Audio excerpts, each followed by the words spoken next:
Pembuktian ijazah itu bukan di pra-peradilan. Rekamannya diputar lagi deh. Dia tadi ngomong pembuktian ijazah itu di pra-peradilan. Belajar dulu Mas, terima kasih. Oke. Silakan Bung Al-Katiri. Terima kasih. Jam berapa? Ya, memang 3,5 jam ya. Tidak bicara dan tidak mengomentari. Tapi karena saya adalah lawyernya Ibu Tifa ya. Tapi sebelum saya bicara itu, karena tadi ada pembicaraan hukum ya. Jadi saya terusik untuk berkomentar tentang itu. Satu hal lagi, pra-peradilan yang dilakukan oleh Mas Roy itu dampaknya luar biasa. Dampaknya luar biasa? Dampaknya kenapa? Luar biasa. Karena begini, jika ditemukan nanti ada bersalah, ada pelanggaran undang-undang atau kewenangan, maka pasal 23 di KUHP yang baru ini harus diterapkan. Yaitu jika penyidik atau penyelidik di luar kewenangannya atau di luar undang-undang atau apa namanya tupoksinya ya, maka dapat dimasalahkan secara administrasi, etis, bahkan dapat dipidanakan. Penegak hukumnya. Iya. Oke, tapi saya tanya, kalau memang begitu berarti kenapa Dokter Tifa mencabut pra-peradilan itu? Karena Dokter Tifa itu hubungannya dengan penahanan, bukan yang lain. Sementara memang Mas Roy? sepakat lain, Prapitnya itu petitumnya lain. Jadi begini, penggeledahan. beda. Materinya beda. Dokter Tifa kemarin soal penersangkaan, kemudian penahanan. Saya kan soal yang kemudian penangkapan dan lain sebagainya. Iya. Jadi beda. Memang, kita saling menghormati. Kita saling menghormati. Memang dari awal. Tapi ini bukti bahwa saling mendukung. Oh, saling mendukung. Dari awal, jika ada penahanan, maka kita lakukan prapit. Tapi faktanya tidak ada penahanan. Jadi menurut Ibu Tifa tidak ada korelasinya lagi untuk prapit. Itu sudah disepakati lah oleh semuanya. Oleh sebab itu langsung ke pokok perkara. Dan sudah dijadwalkan insya Allah tanggal 2 besok adalah sidangnya. Hari Kamis ya? Iya, untuk pembacaan dakwaan. Di PN Jakarta Timur pukul 10. PN Jakarta Timur pukul 10. Jam 9, oke. Yang kedua, yang masalah hukum lagi, sebenarnya sih tidak seharusnya ini sampai ke pengadilan. Dari awal, itu kalau saya boleh katakan, itu sudah cacat dalam kandungan itu. Kenapa saya namakan? Bahkan mati dalam kandungan, bukan cacat lagi. Karena peristiwa di Mabes itu belum selesai sampai saat ini. Yaitu penghentian penyelidikan di Mabes itu kan berdasarkan laboratorium. Pernah saya katakan di sini. Yang mana pelanggaran laboratorium itu ada aturannya. Secara formal, yaitu harus ada dilampiri dengan laporan polisi dengan nomor laporannya, ada BAP, kemudian ada berita acara penyitaan, yang mana berita penyitaan baik di KUHP lama maupun KUHP baru. Di KUHP lama itu pasal 1.16 itu jelas dinyatakan bahwa penyitaan itu adalah dalam taraf penyelidikan, penuntutan dan persidangan. Sedangkan kemarin baru Dumas. Nah itu sudah ada pelanggaran dan itu kami komplain. Dan komplain itu direspon. Masih diproses. Kenapa demikian? Seharusnya yang di Polda ini tidak boleh adanya laporan sebelum di sana selesai, karena berhubungan dengan beberapa kali yang katakan oleh Bang Refli, yaitu berhubungan dengan undang-undang PSK, perlindungan saksi dan korban. Kenapa demikian? Jika ada laporan, maka tidak boleh ada laporan balik sebelum inkrah. Itu pasal 10, yaitu Undang-Undang Nomor 31 2014. Tidak boleh. Nah, siapa yang tidak boleh dilaporkan? Pelapor dan saksi, jangan lupa. Dan beliau-beliau ini pada waktu ke UGM, beliau itu sebagai saksi. Jelas, bahkan kami ajukan sebagai saksi, walaupun beliau itu ahli, tapi kapasitasnya pada waktu itu sebagai saksi yang dilindungi oleh undang-undang PSK. Saya berapa kali bahkan kalau JPU sampai ini P21 kan berarti JPU juga melanggar undang-undang PSK ini. Ya kan? Sampai inkrah, sampai sidang, sampai Mahkamah Agung, jika itu tidak terbukti baru dilaporkan. Ini faktanya tidak. Itu ada suratnya dari Irwasum.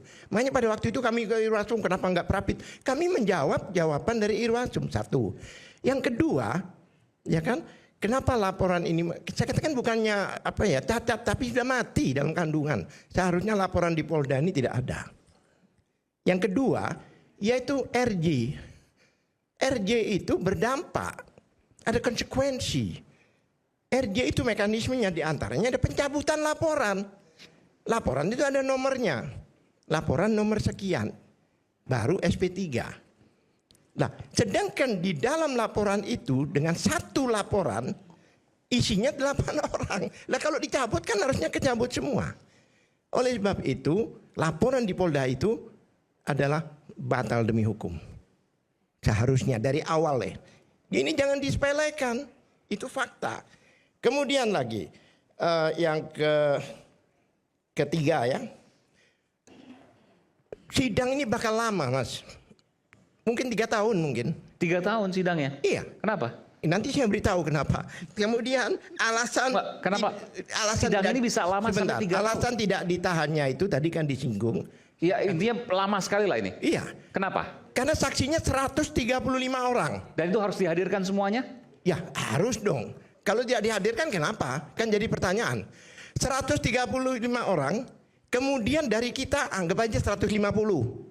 Oke. Kami biasanya tim kami itu 100 dari Pak Jokowi 130. iya, Dari pihaknya saya tidak Dr. tahu. Tifa sama Mas Roy Anggap kurang lebih aja keseluruhan 175 lah. Punya saksi dia, kita 130. Mereka nggak punya saksi kok. Kami sudah ajukan saksi. Enggak, saksi itu pada persidangan, Mas. Bukan pada penyidikan. Ya. Pada penyidikan. Tidak Saksi paham. dari pihaknya Betul, Mas saksi Roy dari bilang pihak- yang tidak paham ikut bicara. saksi buah Orang ini nggak usah dengerin lah. Saksi itu kami hadirkan Buang aja pada deh, waktu sampah. persidangan. berapa jumlahnya nanti? Tidak harus di BAP. Rencananya berapa? Kami berapa kira-kira? Kurang lebih 100? Ukur, kira-kira berapa dari kita? Sama kira-kira 150, 150. Anggap aja Oh, 150. luar biasa. Sebentar. Jadi hampir 300 lah. Kami itu sidang itu kalau tim kami 2 orang atau 1 orang itu sampai malam. Kami betul minta pertanggungjawaban mereka saksi-saksi sampai malam. Anton Permana yang kami pegang nggak sampai 15 orang, 1,5 tahun itu sidangnya. 66 kali, kebayang nggak ini? 150 keanggap aja 1 minggu sekali, kali 7 berapa? Tolong dihitung, 1.000 lebih. Sedangkan 1 tahun ini baru 36 hari. Jadi sidang ini sampai mungkin penggantian presiden tahun depan. Itu fakta. Kami akan buat seperti itu nanti. Jadi jangan dianggap enteng. Sebenarnya dengan menghadirkan banyak saksi, menghadirkan banyak bukti surat di sini, itu blunder buat mereka. Keuntungan buat kita. Dan ini sebenarnya baru start. Ini baru mulai, bukan akhir daripada cerita. Ini baru mulai. Karena kami pengacara boleh berbicara, boleh menggali, boleh menguji 709 ini. Jadi ini kami akan tanyakan ke Pak Jokowi semua ini. Apa contohnya? Ya contohnya ini KRS-nya, ijazah, oh banyak Mas. Bukan cuma ijazah. 709 ini yang akan berbicara nanti. Dan itu harus dipertanggungjawabkan. Itu pasti. Oleh sebab itu pada waktu Anton Permana balik lagi, pelapornya itu 5 kali kita hadirkan. Bukan cuma sekali, 5 kali. Sampai sore kata hakim sudah selesai. Belum, ya, kalau gitu minggu depan. Itu baru pelapornya. 1 bulan. Nah, apalagi ini. Jadi oleh sebab itu, kenapa jaksa tidak menahan? Saya paham. Seperti yang dikatakan. 1, ini sudah menjadi isu global. Bukan nasional lagi. Ini mungkin ada CNN, ada Al Jazeera, mau hadir. Isu global ini. Kemudian jaksa tidak mau mengambil alih bulian-bulian polisi. Kalau ditahan kan dilanjutkan nanti bulian-buliannya. Yang kedua, jaksa yakin jika ini disidangkan akan melebihi masa tahanan. Lepas juga. Tapi yang punya nama nanti hakim yang melepaskan. Jaksa nggak mau. Oleh sebab itu dia tidak ditahan. Dia ambil jalan tengah. Nothing tulus buat dia. Tidak ada ruginya dengan dibebas, tapi sidang. Makanya kami sebagai lawyer, keluarga diminta jaminan. Kami jamin. Jadi ingat, bukan penangguhan, tidak ditahan. Oke. Saya mau tanya pada Anda, Bung Al-Khatiri. Anda akan membuat sidang nanti menjadi ajang pembuktian apakah ijazah Pak Jokowi asli atau palsu? Ya pasti dong. Itu yang paling utama. Ijazah itu kan nggak tiba-tiba ada, Mas. Apalagi di perkuliahan. Ada peristiwa, ada temannya. Dan temannya kan kami juga ada juga ijazah-ijazah pembanding. Kami sudah siap. Banyak juga, puluhan juga yang kami akan compare nanti. Dan kami akan uji. Apalagi ada isu katanya ijazahnya hilang dan sebagainya. Hilang kan banyak konsekuensinya. Harus ada laporan polisi dan sebagainya. Polisinya kita hadirkan. Iya. Sebentar, saya belum selesai bicara. Dan saya sudah lama loh, jam 11 ini udah. Silakan. Tolong hargai. Ya. Satu hal lagi. Kemudian saya minta ditayangkan pasal-pasal di sana itu. Saya sudah minta tadi ke admin, barangkali bisa ditayangkan. Silakan. Nanti kita Jadi sambil begini, Mas. Ya. Ini jaksa tidak mau melanjutkan pelanggaran-pelanggaran dan ketentuan-ketentuan yang dilanggar oleh kepolisian. Di antaranya, bayangkan yang namanya itu 310 ya. Ya ini. Sebentar, sebelum saya bicara itu, ya kan? Bung Al-Khatiri keberatan kalau di sini? Boleh. Kalian sambil bicara nggak apa-apa. Ada yang mau nganter? Enggak ya? Ya agak grogi nanti. Terima kasih. Ini kenapa saya tayangkan supaya pemirsa juga baca. Coba dibaca. Pakai apa ya? Logika umum lah, nggak usah logika. Ini memang 310, kemudian yang KUHP baru itu 433. Isinya sama, kurang lebih. Seperti ini yang lama ya? Ini yang lama.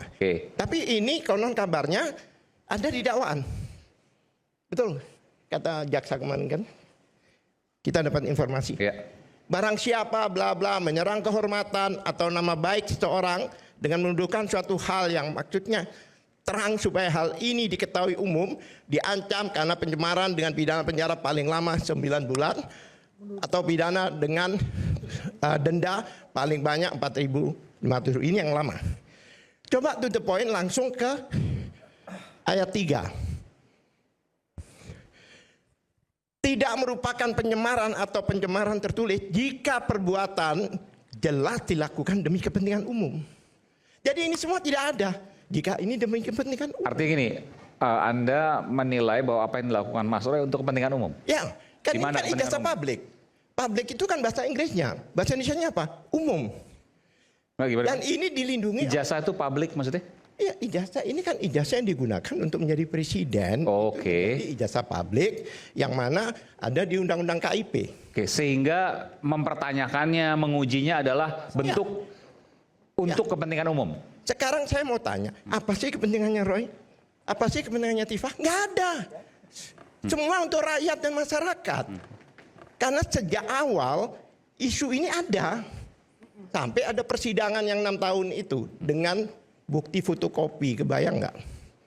Itu fakta. Coba ini zong ini. Karena ini merupakan kepentingan umum. Umum itu kan bahasa Inggrisnya public kan? Pasal berikutnya loncat aja langsung to the point. Ini, coba dibaca.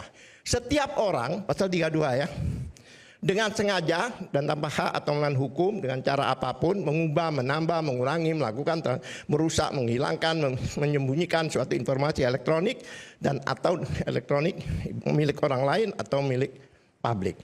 Pertanyaan saya, apakah Mas Roy ini merubah? Kalau merubah itu awal dan akhir beda. Sama sekali tidak. Dia hanya mengkaji, menganalisa. Dia tidak merubah. Mana buktinya? Berubah ijazah Jokowi? Enggak kan? Dan enggak ada melakukan transmisi itu. Dan satu hal lagi, informasi elektronik. Jadi siapa yang memiliki informasi elektronik? Apa Jokowi pernah mengupload? Jadi informasi elektronik itu milik siapa? Milik Dian Sandi. Ngerti maksudnya? Jadi yang dimasakan bukan hanya dokumennya, tapi dokumen dan informasi elektronik. Jokowi tidak pernah mengupload. Nah, pertanyaan saya, Siapa yang memiliki informasi ini? Dian Sandi, bukan Jokowi. Saya mengupload fotonya Michael Jackson. Informasi elektronik. Milik siapa itu? Saya, bukan milik Michael Jackson. Ya kan, apalagi katanya Jokowi tidak mengakui, katanya itu ijazahnya. Lah, mau lebih jauh lagi. Inilah yang membuat jaksa itu lama. Bukan masalah bukti, bukan masalah unsur deliknya tidak kena. Pasal berikutnya. Ini pelajaran ya, gratis ya. Setiap orang dengan sengaja dan tanpa hak atau melawan hukum melakukan manipulasi, perubahan, menghilangkan, merusak informasi elektronik dan atau dokumen elektronik dengan tujuan agar informasi elektronik atau dokumen elektronik tersebut dianggap seolah-olah data yang otentik. Jadi dari sesuatu yang nggak benar dijadikan otentik. Berarti mereka ini berjasa membuat jasa yang palsu dijadikan otentik.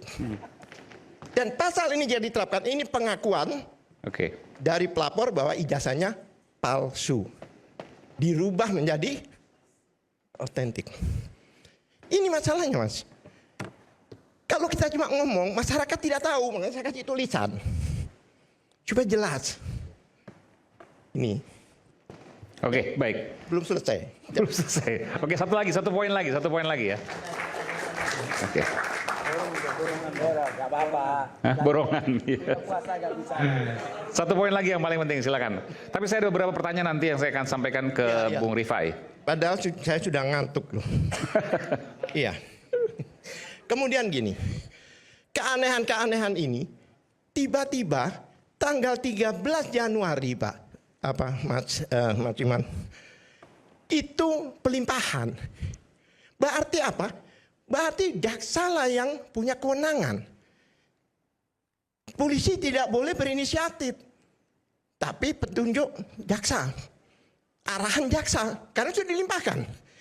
Tapi 2 hari setelah itu dikeluarkan sprindik baru oleh kepolisian. Terus tanggal 30 sprindik baru lagi dengan merubah pasal-pasal itu. Aneh kan? Ada yang dicabut. Contohnya yang 28 ayat 2 dan sebagainya, kemudian 27A. 27A ini adalah antivirusnya pasal 310. Saya jelaskan. Di dalam KUHP ya jelas bahwa ada namanya azas lex specialis derogat legi generalis. 27A ini unsurnya sama dengan 310. Sama. Tapi dengan elektronik. 310 tidak dengan elektronik. Walaupun ya kan dengan elektronik. Nah, berarti kekhususan seharusnya keumuman. Iya. Lex specialis derogat legi generali. Dari 310 ini tidak ada. Karena dimatikan. Ini dicabut, Mas. Karena sering kita gaungkan, dicabut. Karena dia membunuh 310. Kalau 310 tidak terbukti, 311 juga tidak terbukti. Itu berhubungan.